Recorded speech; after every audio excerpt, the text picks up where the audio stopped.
হুকের সাথে সুতা প্যাচ দিয়ে নেক্সট স্টিচের ভিতরে হুক দিয়ে সুতা প্যাচ দিয়ে সুতা বের করে আনতে হবে।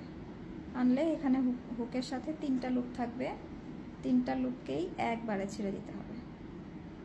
এই যে এখন একটা লুপ থাকবে হুকের সাথে, এটা হাফ ডাবল ক্রোশে।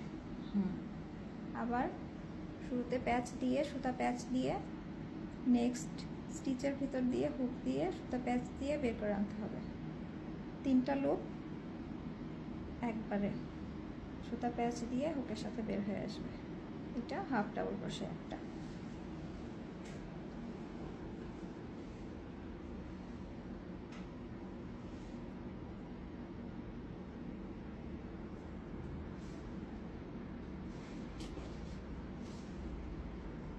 হুকের সাথে সুতা প্যাচ দিয়ে নেক্সট স্টিচের ভিতরে হুক দিয়ে সুতা প্যাচ দিয়ে সুতা বের করে আনতে হবে।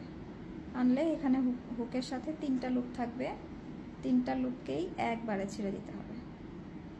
এই যে এখন একটা লুপ থাকবে হুকের সাথে, এটা হাফ ডাবল ক্রোশে। আবার শুরুতে প্যাচ দিয়ে সুতা প্যাচ দিয়ে নেক্সট স্টিচের ভিতর দিয়ে হুক দিয়ে সুতা প্যাচ দিয়ে বের করে আনতে হবে।